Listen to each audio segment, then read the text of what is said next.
Welcome to Coach's Weekly. I'm CJ Selner here with head track coach Phil Kopinski. Coach, you guys had a lot of fun this weekend at the North Central meet, the big Chicagoland meet, the biggest one we talked about last week that you guys are a part of all in the indoor season. And there were a lot of good results this week. Yeah, I think it's a great opportunity for our athletes every year. It's a regional championship for the Chicagoland area. All schools are invited, like we talked about last week. D1, D2, D3, NAIs, junior colleges. So you can really kind of see how you stack up against some of the elite athletes in this area.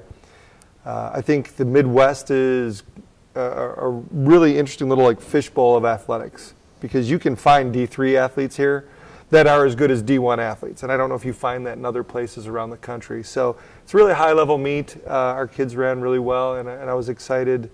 Even though it was a long weekend with the girls on Friday, the guys on Saturday, we had overall a really good weekend. Now we'll start with the women first. The big one on the weekend, we always talk about Chelsea Wilson. We'll just kind of put her off to the side for a week and give her a rest. But we'll talk about that distance medley team that put together a fantastic performance. Well, yeah, it actually broke the school record by a handful of seconds, and the previous record holders had two of Concordia's finest female athletes in Kayla Kono and Alex Schmidt were on that previous relay team. So anytime you can take a record away from those two, you have to look at the efforts. Alicia Johnson ran leadoff, Courtney Nerdchek, Mimi Kieshel, and Danielle McCormick.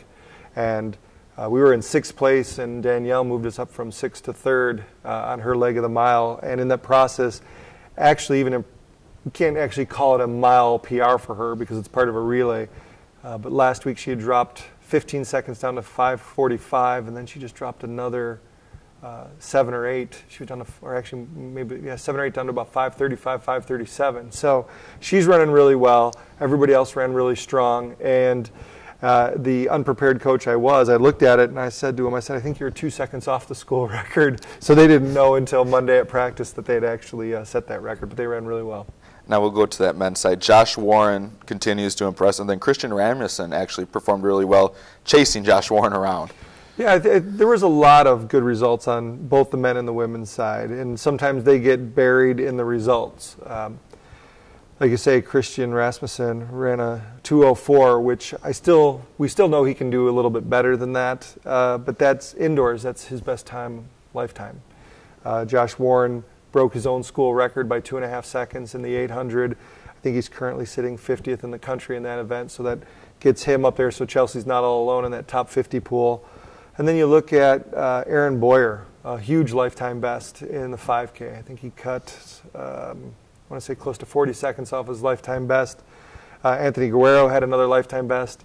And talk about buried in the results, Logan Hofert ran his fastest 400 ever, but it was buried on the 4x4. So you don't see it, but we individually will split his times. And he had a low 51, which is 2 seconds faster than he'd ever run an open 400. So things are boding well for a lot of guys, a lot of positive results that we don't necessarily see on the actual results. But as part of those relays and some of the other things we did this weekend, there was a lot to get excited about.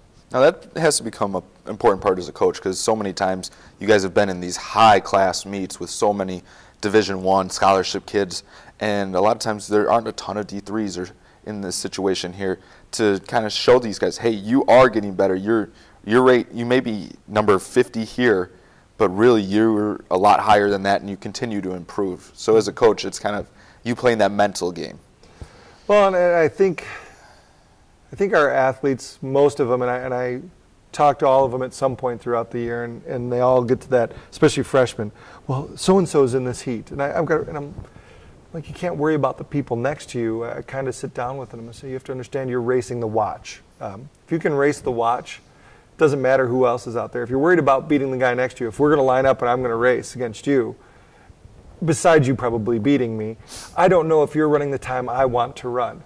If I'm relying on you to run my race, well, then I've kind of failed what my long-term goal and what my race prep has been all about.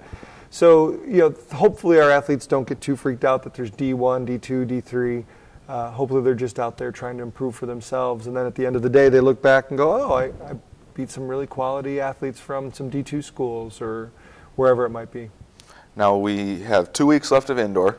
as I understand. This week you guys had to University of Chicago, which is what I'm going to call as a tune-up before conference.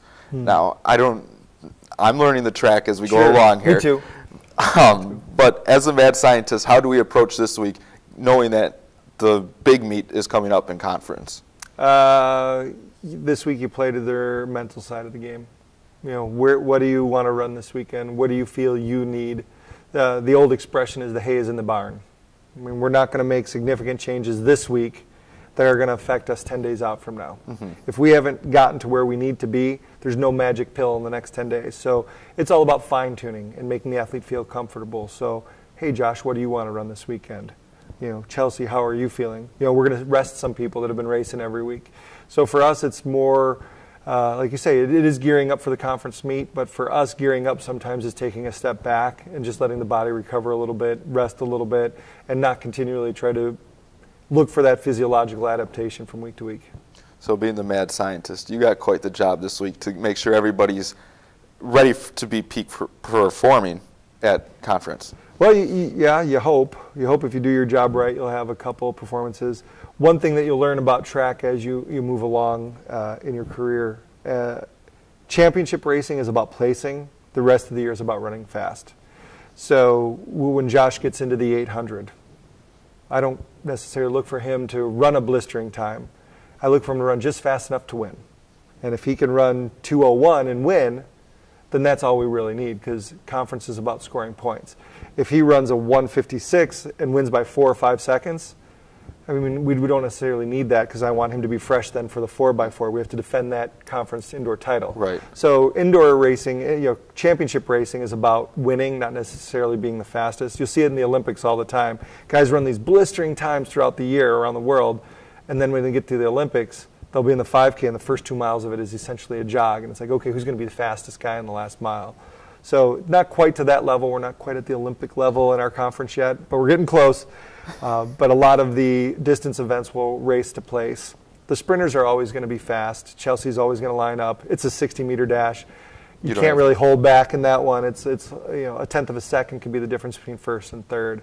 But when you start getting up into some of the events, it's all about placing. So it's a different outlook at a conference meet compared to, say, last week, where you're looking at times and you're not racing the person next to you, but really in the conference meet, that's when you're saying, beat him. Yeah, for some events, yeah, it does become that. You know, when you line them up, hey, you know, you have the 5th fastest time in this event in the conference. The person in front of you is 30 seconds in front of you. The person behind you is 30 seconds behind you. Don't kill yourself to try to catch that person. If they're having an off day and you're feeling good, great. But I want you to come back and do another event later, because we're going to try to optimize the amount of points we can. And if they run a PR along the way, that's great. I think Chelsea did last year in her 2 events. You know, like I said, the sprints, the jumps, the throws, they're going to be probably redlining it. Excuse me. Bless you.